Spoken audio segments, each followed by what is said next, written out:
let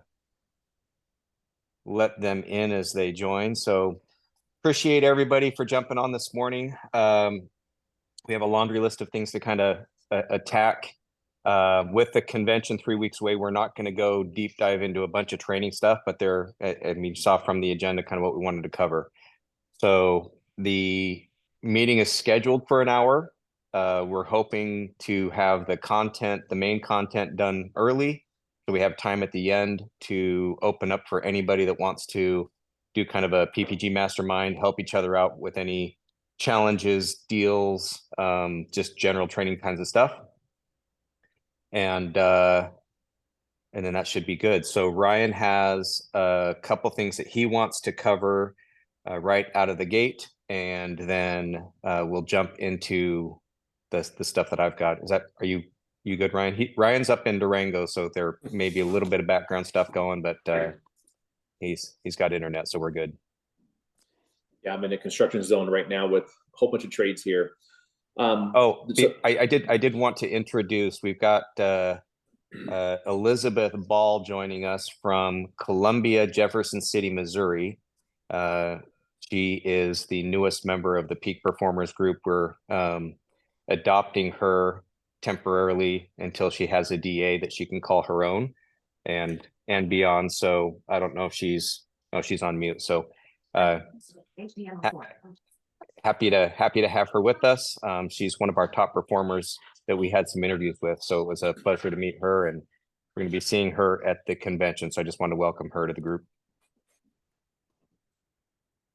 Welcome, Elizabeth. Yeah, which topic you want me to lead off with here, Michael? And did we set aside an hour? Did you already say that? Yeah, so we have an hour set aside. Yeah, we're hoping to have the content done kind of quickly. Yeah. So I'll let you choose. You got the you want to do the Sandler rules? Yeah, so I put together a Word document that I can share with everyone, and I've created a list of questions that I have used on buy appointments. You know, a lot of training that we've done, we've talked about how to handle the incoming call, what to do between the call and knocking on the door. And we've also talked about the first, 5 minutes of the buy appointment regarding the upfront contract. So we've done a lot of training on that. But I wanted to put together a list of questions that I've used that I want to share with the group that you guys incorporate with your buy appointments. So I'm going to try and share my screen here real quick, and then I'm going to forward this out to everyone too. So you don't need to like write things down or take a screenshot. Let's see here. Oops, I think I might have messed up.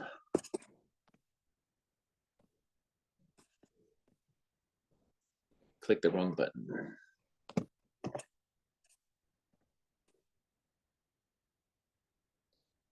So it's important on the buy appointment, prior to stepping out, it is our job to gather information.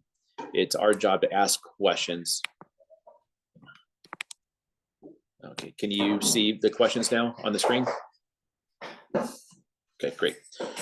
So it's important prior to stepping out, that's the time that we need to gather as much information from the seller as possible.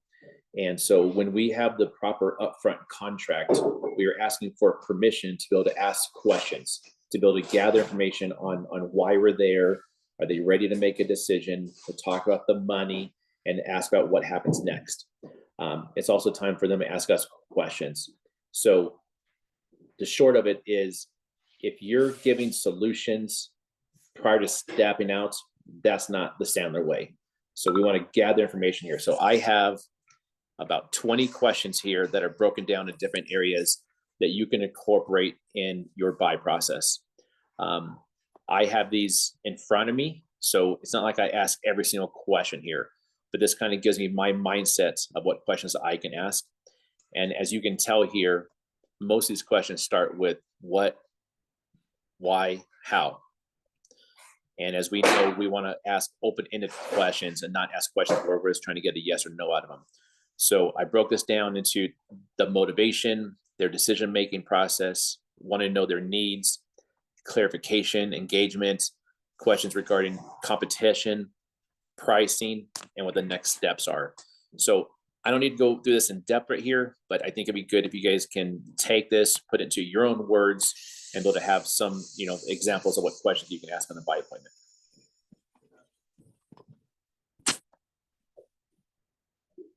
And I'm open for any questions or discussion on this, but this wasn't going to be in depth on this section here, but I can share this with everyone.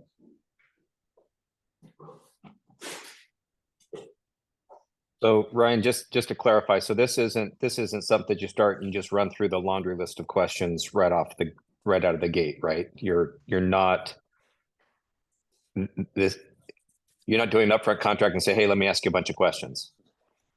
Correct. So do you want to? I'm trying to unshare my screen here. Okay. Yeah, I mean, this isn't going down the line. You don't have it in front of you. This is just for you guys to be able to have in front of you in your office, and you can determine what questions you like to ask. I mean, I don't ask all these questions here, but I do have some go-to questions that I ask on every buy appointment. Like for example, I love just asking, hey, if we determine that we're not the right fit, what's your plan B? Like, I love that question to find out what their plan is. And I'm presenting to them that I might not be the right fit. You might not think I'm the right fit. You might not like my price. So what's your plan B? So I have a set of questions that I ask on every single buy appointment, no matter what the situation is. But I wanted to put this laundry list of questions for you guys that you can pick from, that you have your go-to questions that you can ask. So I would suggest that you guys go through the questions, think about what it is we're trying to understand, right? So when you ask the question, hey, what is your plan B? As much as finding out what their plan B is finding out if they've thought about it, if they've even considered what happens if they don't sell it to us. And then, I'll just sell it to somebody else at that price. Okay, well, let's pretend that you list it retail or you talk to every investor. Nobody in the world is willing to sell you or to buy your house at that. What are you going to do? You're just going to keep it, right? I mean, so there's a methodology or there's a reason behind the questioning, as much as finding out motivation. Have they talked to other people? I mean, that's a great way of finding out, do they have other alternative buyers, competitors they might be talking to? So we're asking questions that hopefully lead to answers that allow us to ask more questions. That second and third and fourth level question is really what gets to the level of detail that we need in order to move that prospect either forward or out. And having a lot of questions and having that kind of like the Sandler pain funnel, the ability to understand the why we're asking the questions is as important as the question itself. That's kind of where I was trying to get to. Okay. And then also, you might feel like you're asking a lot of questions, and the seller might be like, oh man, you're asking a lot of questions here. But if you did the upfront contract correctly, there's a section of the upfront contract that you're going to tell them, hey, I'm here to help you. It is my job to find a solution for you. But in order to do so, I'm going to have to ask you a lot of questions. Is that okay? So within your upfront contract, you need to tell them why you're there, what the purpose is, and to determine if we're the right fit, we have questions to ask you. So I've really never had an issue asking too many questions. I mean, the sellers usually are pretty open as long as you ask for permission to start off with. Yeah, and if it's conversational and it comes from the right spirit, if you actually are caring and you're listening and you're attentive to the answers and getting deeper into their answers, they feel that connection. And it's not a 20 questions. It's, oh, he's really trying to understand what it is that's going on here. So it usually doesn't come across as a 20 question thing. Yeah. So are you done with that? Yeah. Yep. Okay. So the next piece on the agenda is along the same lines as these tips and techniques that we've learned over the years in Sandler. We want to announce a relationship that we have established with Mr. Hyatt. Dave Hyatt is going to be doing the boot camp at the convention the 2 days prior to, and this will be his last Homevestors boot camp. He's kind of semi-retired and starting his own kind of consulting company, still licensed with Sandler, but he's not going to be doing the Sandler boot camps anymore. So if you want a chance to spend a couple of days with Dave, he's available in Houston. But Ryan, do you want to talk about the details of our Peak Performers Group exclusive program? Yeah, we are excited to have David on board. He is willing to train our group and our group only. And so we put together a program with him for 2025. He's going to put a Sandler training program for our group, be training once a week. So 52 dates, and the cost is $200 a month per person, and he's asking for a 6-month commitment. So he's going to lead that, and it'll be exclusive for our group, so there won't be any outside businesses with that. So yeah, we'll send out an email with the details on that, how to sign up, but $200 a month, meet 4 times a month. Now we'll have to confirm with him if there's a franchise owner that has a buyer. I don't know if it'll be per person or per franchise. We'll have to confirm that. He did say that anybody who has signed up with Brad on a lifetime contract, he's willing to honor that, even though he doesn't receive any compensation. So he is going to adopt all of you lifetimers into this program, and we can participate with that lifetime contract. You do have to have a copy of the contract that you send to him so he can verify that. So the good news is, those of us who have spent tens of thousands of dollars in those contracts, he's going to honor that commitment. So that we really appreciate that. Mm-hmm. He's also going to offer some one-on-one stuff if wanted or needed, right, Ryan? Didn't that? Yeah. Oh, I mean, did you freeze? If there there you go. Yeah, I mean, I think for now the weekly trainings will be good for us, but if people want to hire him one-off, he does offer a special program for that if you wanted to have a one-off training with him. But I do think the 1 week training, the 1 per week, would be great.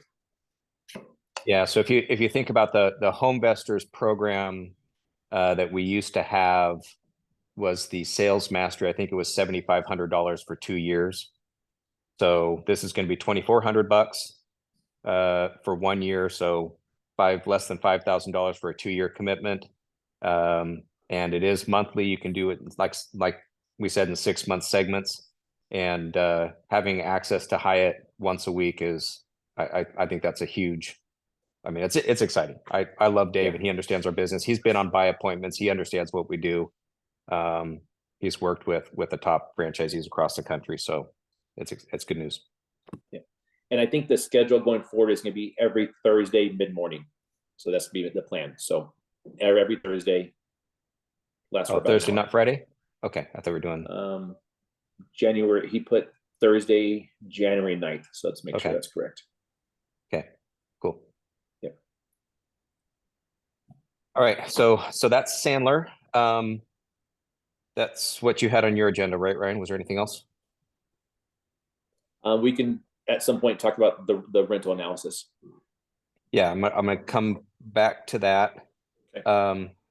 So now we're gonna jump into a few kind of ad hoc topics. And I called it general tips and traps because there's a number of things that have come up as Ryan and I have interviewed franchisees across the country for a project that we've been working on. Again, that's how I was introduced to Elizabeth Ball. And in those interviews, there have been some things that we've found are valuable to share across the network. Additionally, we've met with many of you on our annual reviews and identified some opportunities and maybe some things that we can share with the group. So this is a bit wide reaching. We're going to dig into some things a little bit deeper. One of the things that came up was rentals, getting into rentals, buying rental properties, that kind of stuff. I think Heidi had asked about doing a rental program or training. We will, I believe in January, we will be doing a a detailed deep dive rental training for those who want to be involved. But now we wanted to talk at a high level. Ryan's got an analysis sheet talking about cash flow or cap rates. And I just wanted to touch on a couple things high level, which is rentals are fantastic for long-term wealth, but quite often they become short-term burdens. So we don't want to jump into rentals too early. And you really only want to jump into rentals if you have excess coverage financially to float a rental. So they are a blessing eventually, but in the beginning they could be a bit of a curse. So there are things that many don't consider, like bad tenants, turnover costs. Something happens with a roof or a water heater. If you don't have reserves to cover it, it could really hurt you financially. If you are managing them yourselves, they're a resource drain.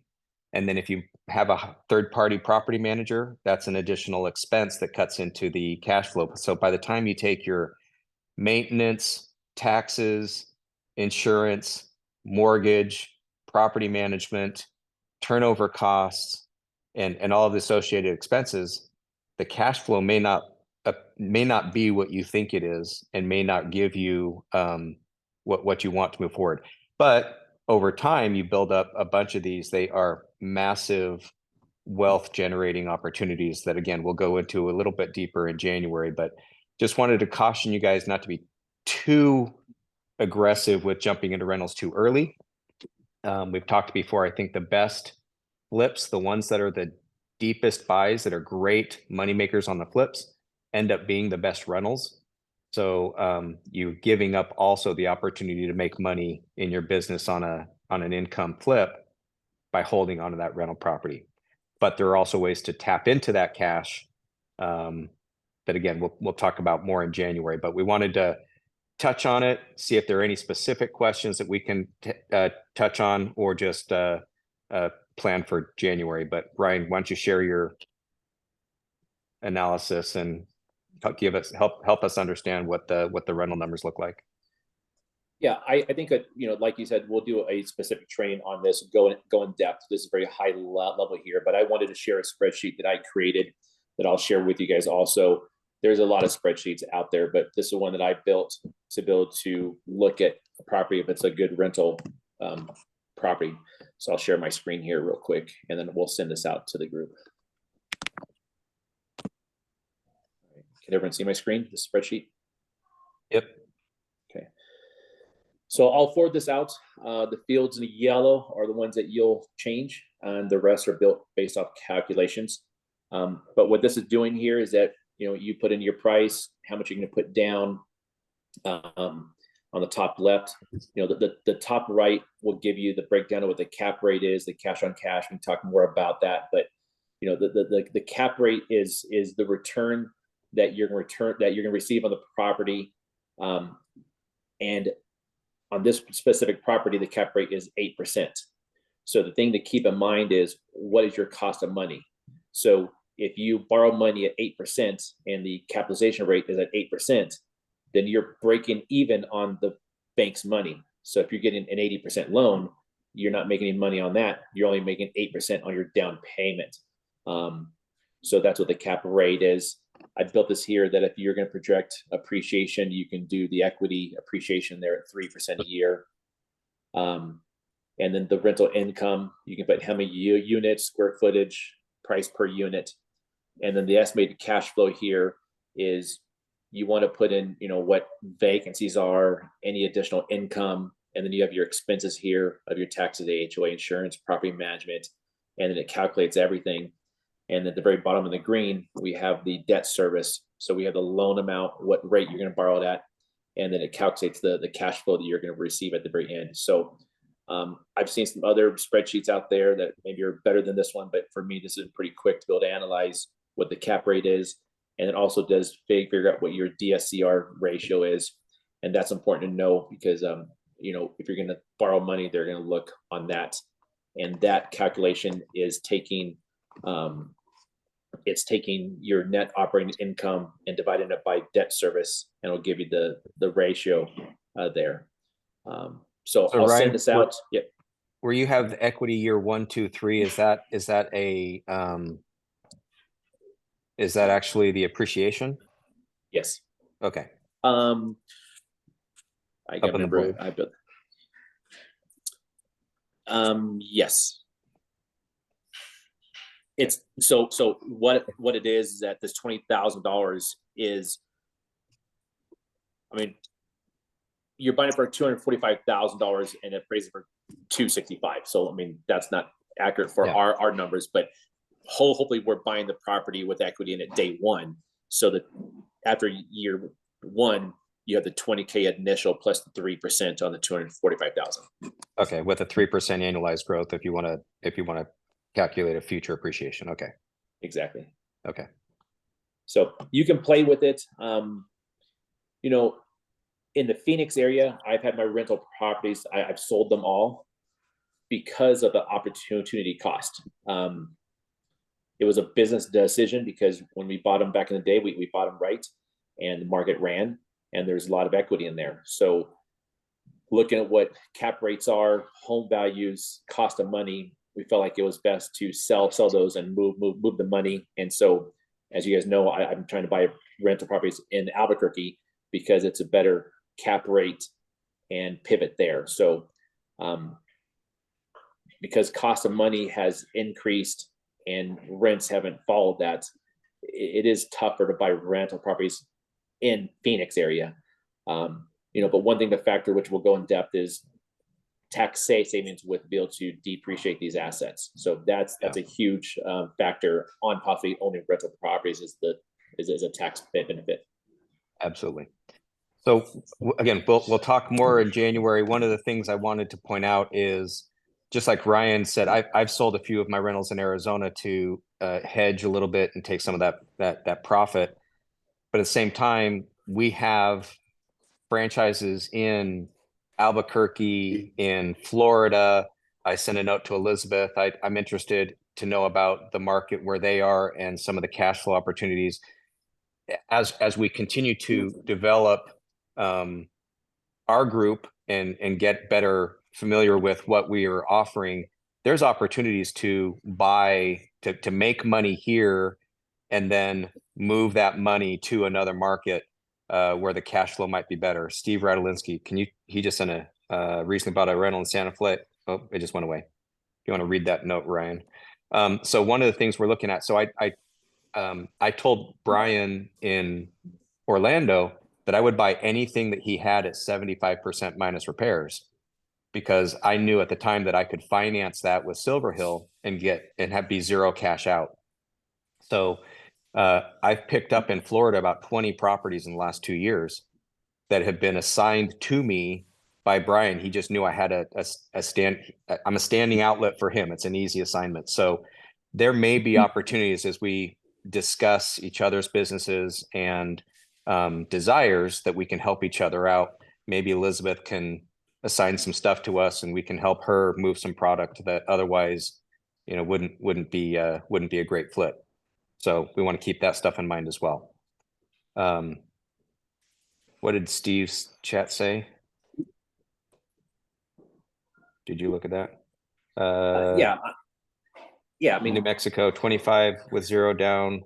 American Heritage gave 40,000 to rehab and a full appraisal that came in. Yeah, that's fantastic. And we've got lenders that will work with us in these. So absolutely. Okay, cool. you're good. Okay, so we're gonna thank you for that. He'll send that out. I just sent, so segue into the email that I sent this morning, had an attachment. Part of the analysis that we did a couple months ago is we got a list of all of the franchises across the country, their marketing conversion purchases. So no dig leads, no manual leads, no self-generated stuff, just marketing leads converted to buys. And I have stripped out all of the other franchisees and sent out to everybody in our group the list for the last 3 years of your marketing leads and buys. So you can open up that spreadsheet, look at your name. There's 3 tabs at the bottom, 24, 23, and 22. You can check and see what your conversion rate is on marketing leads. The national average over the last 3 years has been about 4%. So our national average in Uggville is like 7-8% because we have all the dig leads and other stuff in there. The national average on the marketing leads is about 4%. If I strip out everybody that has 0 and just look at the ones that have at least bought a house or at least got leads, the national average is 5%. Which, if you think of the 28-5-1 that HomeVestors teaches, that is a 5% conversion rate. So it's not surprising. Actually, it is a little surprising. We thought the numbers would be higher. The good news is that every year across the country, we've had about 125 franchisees that were 6% or better, or it might have been 8%. But we have a lot of franchisees that perform at a much higher level than the national average. And it's not just a handful or a dozen. In our group, we have a number that have been 8% plus, which was the group that we were calling and doing interviews with. But you can look at again, look at your name, see where you are, see the last 3 years. If you're under 6%, we probably should have a conversation. There's a good chance that Ryan or I will be reaching out to you to talk about that, because there's opportunities to do better. And without spending more money, really with just doing a little bit better at figuring out why we're missing opportunities and finding the low-hanging fruit, will allow you to make a lot more money without spending more in advertising. So we're going to be looking closer at that. We're hoping that this is going to be a report that's in Uggville, that we can click a switch and see the marketing versus manual leads or buys. So again, the information's there. If you're under 6%, take the opportunity to have some conversations with Ryan and I. Let's spend the time to see what we can do to help. And that's going to now take me to the next topic. In some of the conversations Ryan and I have had, we have found franchisees have not taken advantage of opportunities to buy houses because either 1, they weren't confident in the numbers, or 2, they had liquidity problems or challenges. They didn't have the money or the financial support to get a deal done. So on a number of cases, we have said, hey, call us, text us, let us do a second analysis on the values. Let us make sure that you can be in that appointment with confidence of what the value is going to be and what your offer should be. Call us on a step out. Let us help you through the process of communicating and positioning so you have the best chance at buying the house. And then once you write the contract, let us help you figure out creative ways or exit strategies or make recommendations or put you in touch with people. Okay. So I'll give one example with Chad's permission.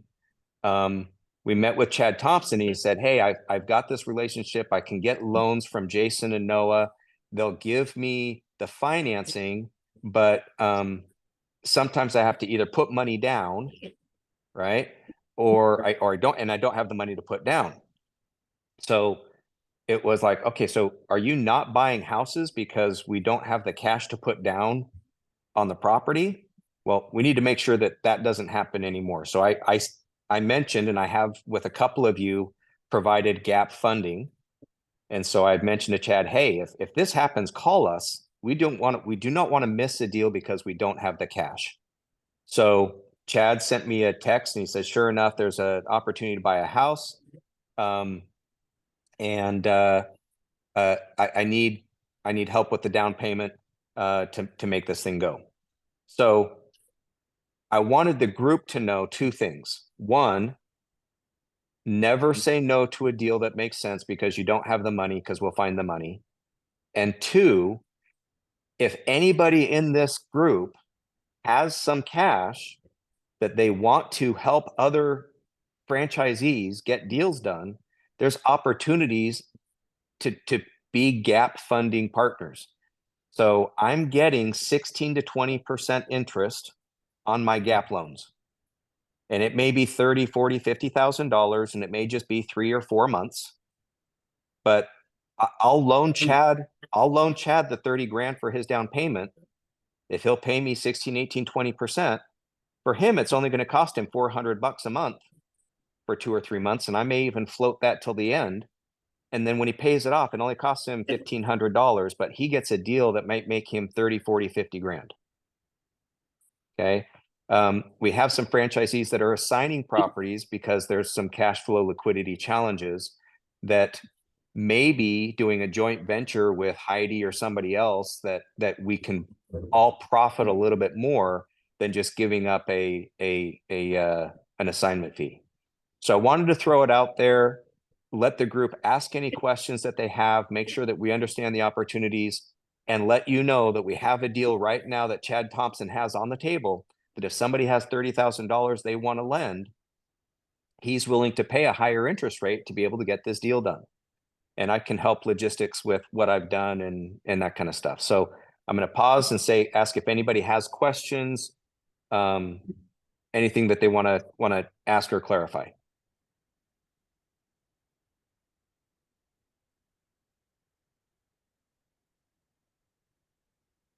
Quiet group. Michael, Mike. what's your max loan amount? I've got $150,000 out with somebody right now. Hey, Mike, I got a question. Yep. We want to participate in this. How do we just reach out? We're going to get some kind of whole group chat together? Hey, we need funding. Put your name in the hat, send the deals, and someone will chime in and say, yeah, I can help this person out. Yeah, so we've got the group me. So what I'm going to suggest is we just throw something out, say, hey, does anybody, I've got a deal. I'm looking for a gap loan. Here's the dollar amount. Here's the time frame. Let me know, and then people can direct message. I mean, I told Chad, I called him this morning. I said, Chad, I will do this if somebody else doesn't want to, but I would love to give the other franchisees an opportunity. So he's covered either way. But if somebody else, we can put it. What are we doing for security on our money that we put in? Are we getting put on title or? So I do not. Chad said that Jason and Noah sometimes do a second mortgage. They'll do a second lien on a property and do kind of a higher rate second. I don't. This is a gap loan. The ones that I've done in the past, I will tell the franchisee that they're going to put up their franchise as kind of collateral. So they're pledging their franchise. If they don't pay me, I can, tell them to sell their franchise and pay me or something. But I'm not going on title, and it's really just a piece of paper that says you promised to pay me back. So, and I'm aware of the project. It is tied to a project. So when the house sells, they're supposed to pay me back. They can't just float it to the next one. But again, it's a little bit loose, but I also do business with people that I know and trust. And so you can do whatever you guys want that makes you more comfortable. But again, I'm letting you know that opportunities are out there if you guys want to participate. So I think we'll use the group me just to throw it out there. And then, like I said, just want to give a heads up. Danny says She has a doc person. Okay. Yeah, so for those online that are not on group me, you can reach out to me. I can help you, but I did add all you guys' numbers to the group me. So you might need to download that app and make sure you receive the messages. So there is a specific PPG group me channel. Also, when I've pulled private money into fund projects, my title company just draws everything up and does it at the same time on closing and puts him on as a second lien. So it's a pretty easy process. I have done that a number of times through title as well. Usually what happens is like this, Chad, hey, I want to close in 3 or 4 days and I just need money, or somebody will call up and say, I've done what I'll call cash advances or payday loans, where somebody says, oh my gosh, I need to pay my advertising. We don't want you to not pay your advertising because you have a closing that delayed 2 weeks, right? So if you have a house that's closing, I can't go on title, but I can gap fund for 2 weeks while somebody, while you get your advertising in and then your property closes and you pay me back.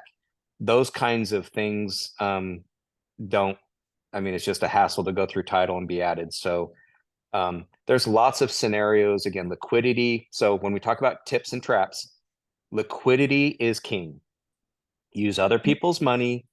Had a conversation with one of our franchisees yesterday that was giving up deals because they didn't have money, but they gave up way more.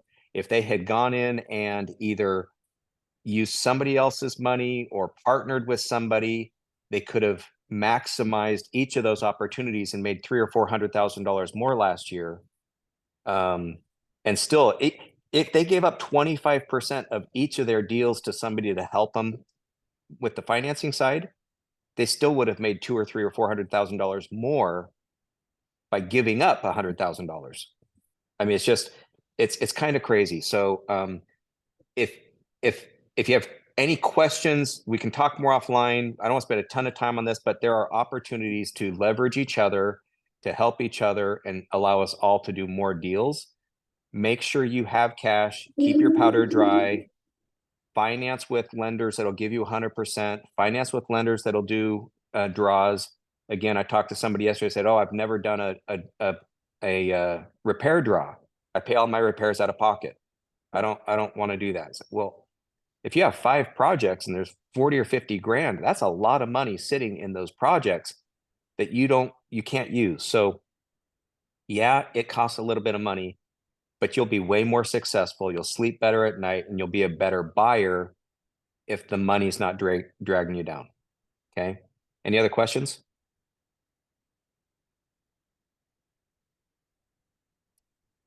Okay. The next thing, let me bring up my notes here. Okay. So that's creative deals, JV funding, wealth building, rentals, all that kind of stuff. So we covered that. The next thing I want to talk about, one of the things that came up a ton in our interviews was the networking, working in an ad council, sharing, doing all the stuff that we just talked about. The second thing was that almost all of the franchisees that are top performers are just super diligent. We talked about they treat every lead like gold. They all have kind of daily tasks. They're all productive and busy. They treat it like a business and focus. One of the things that was compelling, that a number of them that have been around a while go to the conventions and are excited to go to the conventions with an attitude of, hey, I have a problem, I have a need, I have a question, and I'm going to go there and I'm going to find it. I'm going to find an answer. I'm going to fill my need. So if we talk about rentals, if somebody wants to do rentals, man, go to the convention and attend the rental sessions, but not just attend for the speakers. Go and have lunch with the people that are either attending or that are there on the panels. Find out who's doing rentals where, what kind of returns they're getting, and if they potentially could connect you with opportunities. The network in this group, the places that I've been able to find connections and wealth is hanging out with and talking to people before and after sessions. So go with questions, find the people that have or have done the things that you're asking about, and pick their brains. I mean, most of them are pretty happy to share their information. The people that Ryan and I interviewed were all very open and willing to share the things that they're doing that are working. We want people to be successful. So if you go to the convention with that attitude, with that approach, you will come out more fulfilled and like, oh, wow, I really got stuff out of that. If you're just going because it's required to check the box, you probably won't enjoy it as much. Talk to the vendors, talk to the financing lenders, figure out their terms, establish the relationships, figure out the new things with Silver Hill, the new announcements that are going to be coming out, understand what those mean and how to get cash out of your deals.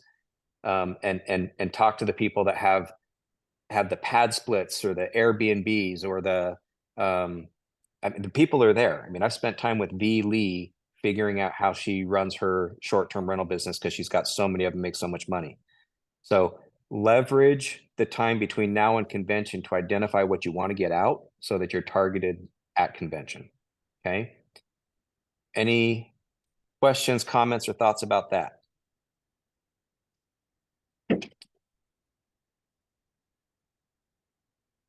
All right. So I think that's it for agenda. Ryan, did you have anything else you wanted to jump in before we open it up to the group for a mastermind? I think we're good. Okay, so this is the opportunity for any of you. I know that we had a best practices years ago where Tyler Bigler had a phone call or had a situation and it was a deal that wasn't going anywhere. He asked a couple questions. We all gave him some feedback. He went out and bought a house. There is strength in this group, so don't be shy. If you have any deals you want to bring up, if you have any challenges you're facing, competitive questions, staffing questions, I mean, any of that kind of stuff, this is a mastermind opportunity to take really smart people, that's not Ryan and me, and ask questions and get support. So it's open mic night. Who wants to go first?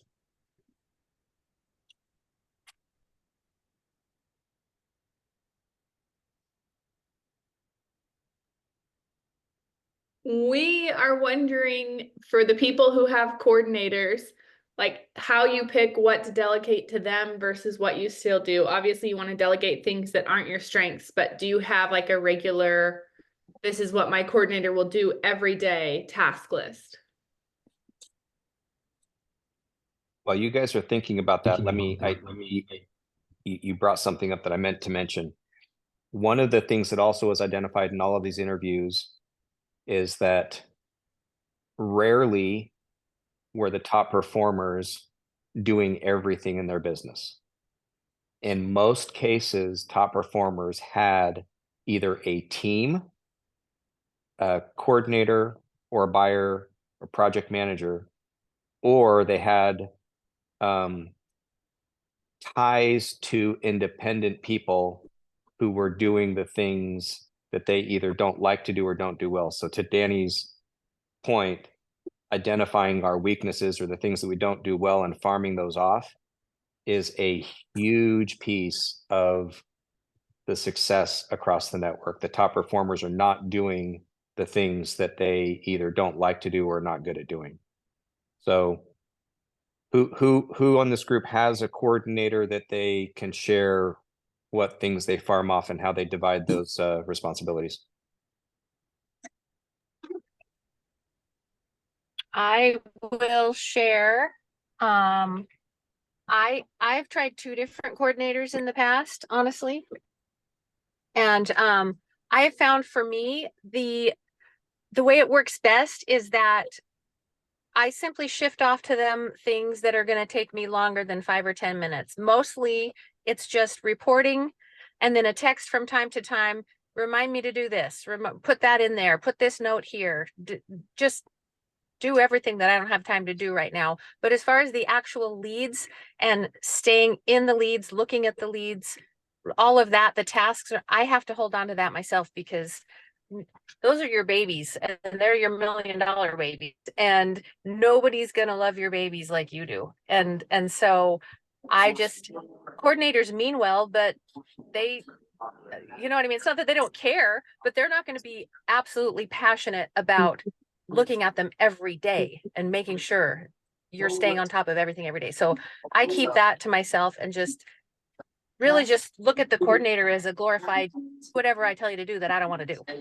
If that.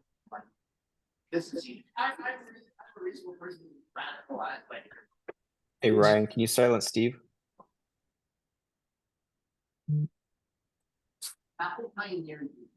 and Main Street and remove the. Okay, thank you for that, Heidi. Oh, you're silent now.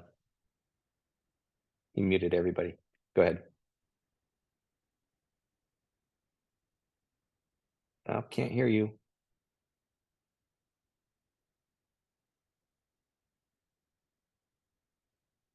I don't know how to work this thing. Can you hear There me you now? are. Now, yep. Yeah, we Okay, can hear you. Go okay. ahead.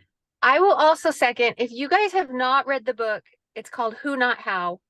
I think it's Darren Hardy, maybe. Who Not How, fabulous. You've got to read it. Get it on Audibles, get it on audiobook.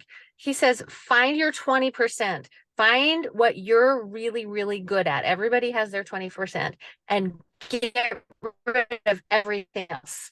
Get rid of it. Hire it out. Hire a high school kid, hire a coordinator, hire a whatever. But when I did that, that was a total game changer for me. Just spend your day doing the things you're really good at and stop doing anything that you're not good at. And there's a lot of stuff I'm not good at, and it totally I didn't want to pay the money for, but I just highly recommend it. That is brilliant advice. Thank you for the contribution. Any other guidance? Any other direction people have? I think Lamar and Derek would be good to chime in. I mean, they have full-time coordinators.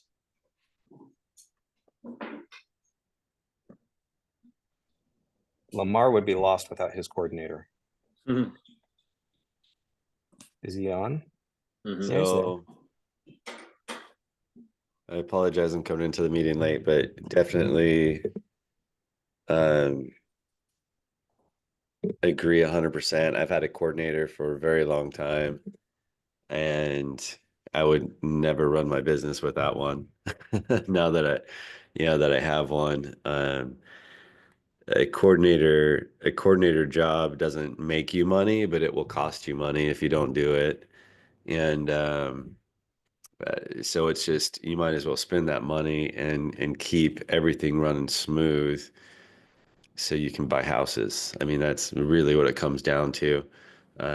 My coordinator also helps out with project management, so they keep everything moving forward that way too, making sure that contractors are doing what they're supposed to be doing and when they're supposed to be doing it, and just notifying me when it doesn't happen, and then we go on from there. So 100% pay for a coordinator. Yeah, I would argue, you say it doesn't make you money. The opportunity cost, it definitely would cost you money if you don't have one. But the distractions in this business, I think, are one of the biggest impacts on our ability to convert, to be a good buyer, to be in the kind of Sandler zone, to be present with our sellers, all the things that make us good buyers. Anything outside of that, like Heidi was saying, that's the 20%. The 80% distracts us from being really good at that 20%. So if we're having to take a phone call, or we're worried about closings or money or any of the other stuff that maybe a coordinator can be chasing, that takes us a little bit out of the zone, that slight edge that Sandler gives us in our buy appointments, I believe. So I think there's an opportunity cost. We will buy more houses and buy better if we don't have all those distractions that we can hopefully put off on some kind of coordinator. And I mean, even the call center stuff and things we've talked about over the last couple meetings. But yeah, I think there's an opportunity for us to be better buyers if we have a coordinator. So I agree with that. I think it depends. So just in, going deeper into it, is this full time for you? Are you spending 5,000 or 50,000 a month on advertising? Those types of things. The time's got to be set aside to do everything that the coordinator does. If you don't have one, and you have to be diligent and do it, because it will cost you money if you don't. And that's what I'm saying. So yeah, you'll make more money, obviously, right? If you're not doing all those things really perfectly almost, you're losing money, period. Absolutely. Yeah, having projects that get delayed or, not, I mean, like you said, even a project manager, having a coordinator or somebody go out, just checking in to make sure that that the contractors are on the job doing the job, right? There's lots of things that you could have your coordinator do that's not just transactional.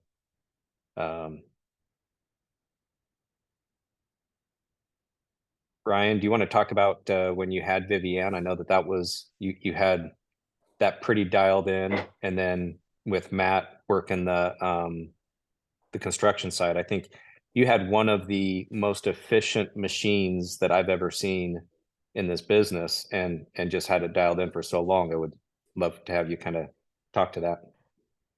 Yeah, my coordinator, she helped me with my leads. So she managed my leads, the CRM task. She would send me a list every single day what I was supposed to do. So I agree with Heidi that we need to take care of our own leads, but she helped me to remind me, hey, you have this lead.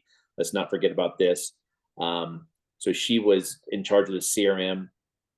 She handled all the paperwork, transactions, DocuSign, escrow. She was also a licensed real estate agent. I think that was huge. So she was my transaction coordinator when we list our properties. Big help there. She also spoke Spanish. That was a big thing for me, that she helped me with my Spanish leads. So that was key. But I mean, she did everything from booking my plane trips, my hotels, the convention, anything that I just didn't have time to do where I could focus on just buying houses. So she was in charge of making my life easier, getting me to the appointments. She would send all the emails, text messages, follow up, personal notes. And then with Matt being the project manager, he was in charge of, planning, designing, running the crews, and overseeing the project. So we all dialed in on what we were good at and delegated.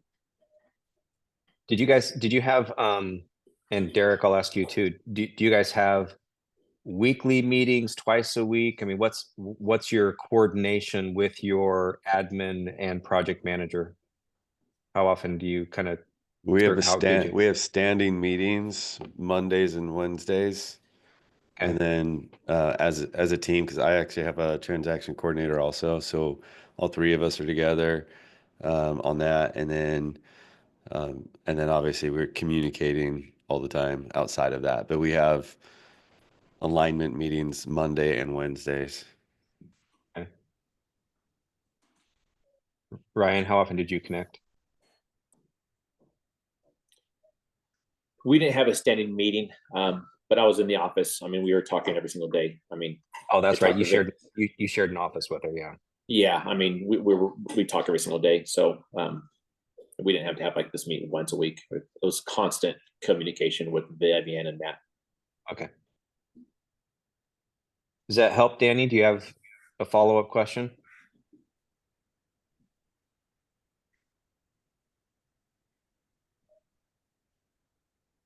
Danny Gish, you still there? We muted everybody. So Yeah. I'll ask a question while we're waiting for Danny to chime in. So if I don't have the means or the need for to hire a full-time coordinator, I know we've talked about this in the past. What are my options? Are there other people out there that have coordinators that'll work on a per deal basis, or I mean, what do I do if I don't have someone like that, and I don't know where to find someone like that, and I don't know what to teach someone like that, and I don't know how to prepare someone like that for what they're going to be doing? Hey, Chad, So, go can I ahead. chime in? Can I chime in, Michael? Yep. So, are you going to convention, Chad? You're in? No, I'm not this year.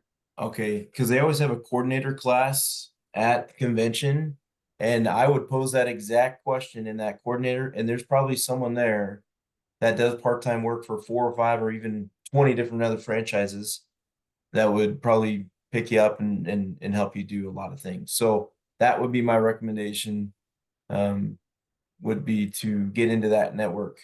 Because that And for about a year we had someone that that's how we met him. We've since moved on from that person, but she really helped us clean up a lot of our stuff and do some things for us. Agreed. So there's, and Chad, since you're not going to be there, you could actually send out to the group and say, as anybody else has this same question, maybe they can go to convention specifically with that question or looking for that resource. There are two that I'm aware of that are not local, but they do national coverage for franchisees kind of on a part-time high level basis.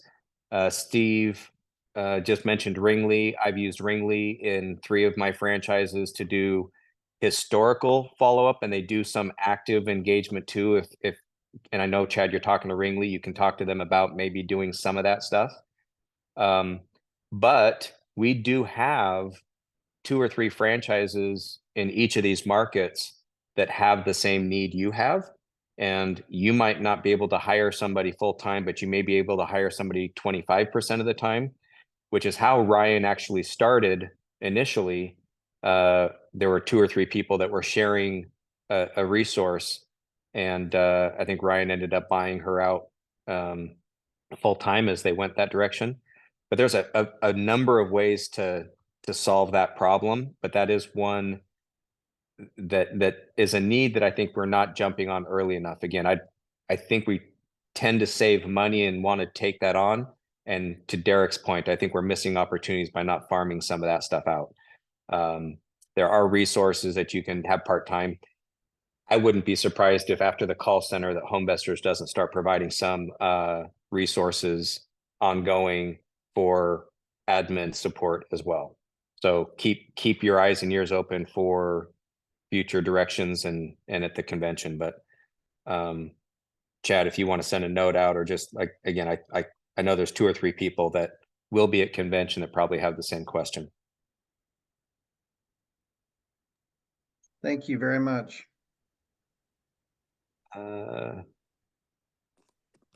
Lamar said that are they not able to?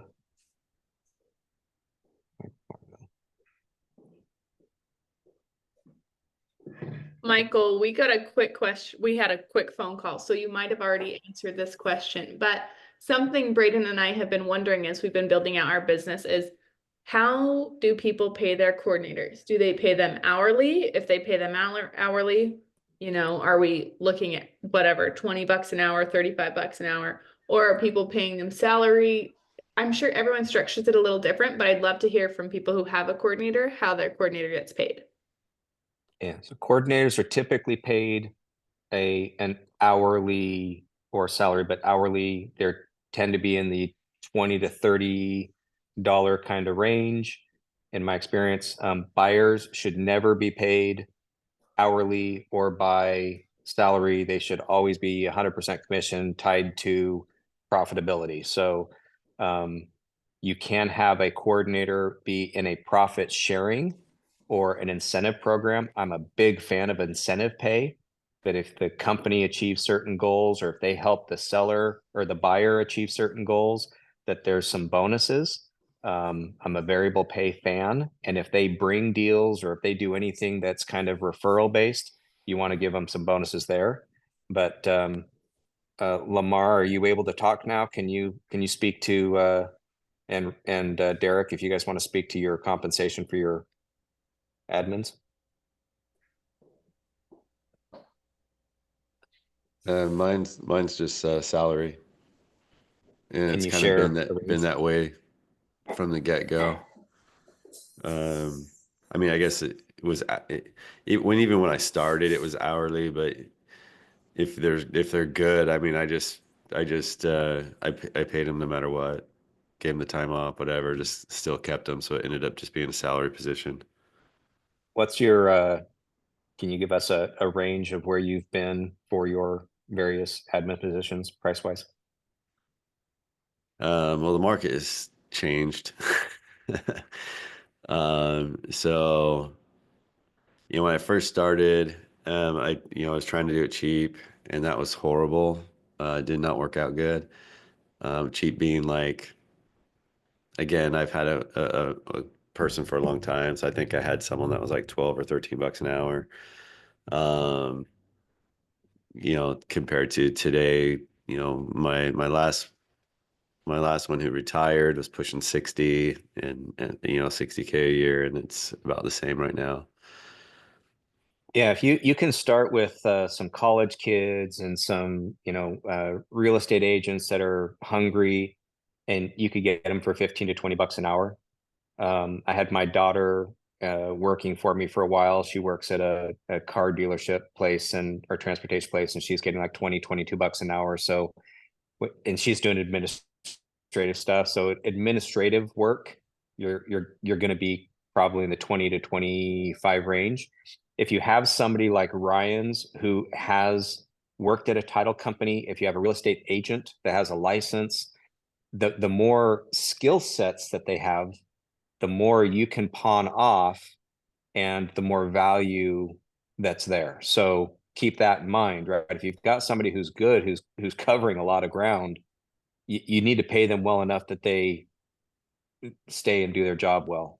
That I fell in the same trap that Derek did. I did hire some 15-hour people that 6 months, a year in, and they're gone, because I was just a stepping pad to their next career. So keep that in mind. Lamar, can you talk yet? Yeah, can you hear me now? Yeah, I think we silenced you on purpose. Go ahead. Can you hear me now? Go ahead. Are you there? We can hear you. Go ahead. Now we can't hear you. What'd you do? You never know when he's just playing jokes, right? I know. Our resident comedian. Okay, how about now? Go ahead. Now we can hear you. Go. All right, I've got a tech issue here with my microphone. Anyway, so I pay a regular salary to her, but she's pretty much full time. So, and then we have a bonus structure for every closing. She gets like $350 for a closing, and she's also a real estate agent, has been in the business a long time, and she's been in the HVA system for what, 10, 11 years, I think, something like that. So she knows this stuff really well. But I have also worked with, if you remember, Clint had a coordinator that he one time talked about putting up a group where several people could use that, use his coordinator as well. And I do have someone else that we could talk about bringing on if there's a couple of, Spencer's asked me about it a couple of times. If you want to have somebody that we could bring on, and anyway, that's something we could talk about offline. If you want to talk about putting together a group that could hire another coordinator or two and have it like an office that would be able to do it, that's something we can look at.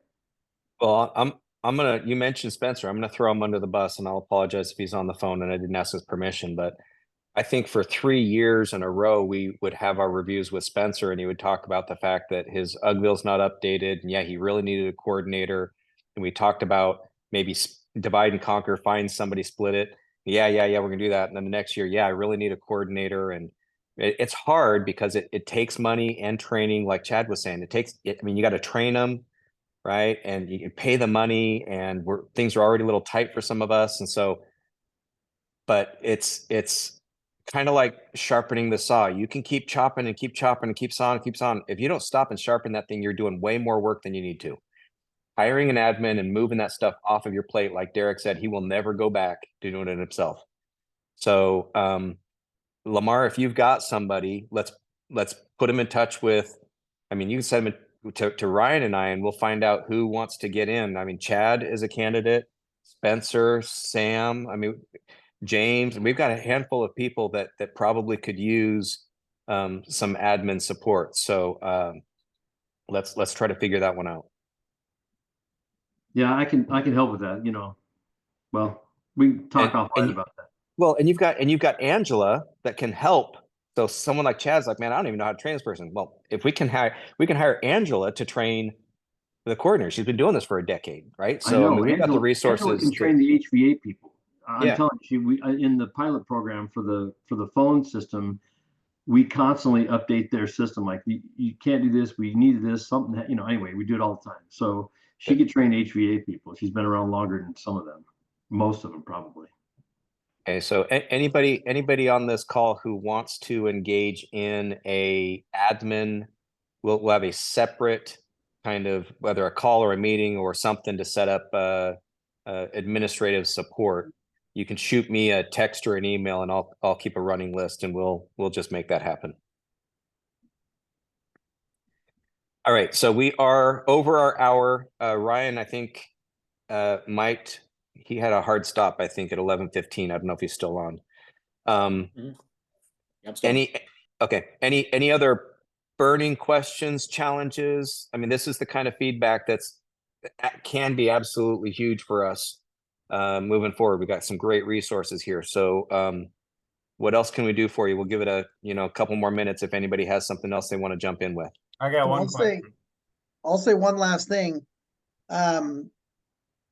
I appreciate the time Michael and Ryan have taken with me and my franchise and helping me start to get back on track after letting things slide, especially in Uggville, and helping me gain the knowledge and confidence to get back on track. And so I want to say thank you and suggest that if you haven't met with Michael and Ryan, to meet with them. They're experts at this and always are happy to meet and always make time to meet. And that means a lot to us that aren't pros at this yet. I appreciate that. Thank you, Chad. Matt, did you have a question? Yeah, I had a side question, not to derail this whole, and this may just something that's at conference. So is there breakouts at conference about dig leads? And I bring that up because, you're going out, you're going to go meet with a customer, a possible client, you're driving through a neighborhood, but there's maybe foreclosures you're driving right by that you can knock on those people's doors. I get my lists. I used to do this with some people 20 years ago. I've been in contact with them, but do we have people that are specialists at dig leads that are part of Homevestors? The answer is yes. There's typically a session that we go over that. I don't know if it's dedicated to dig leads, but there definitely are sessions that will have that as part of the topic.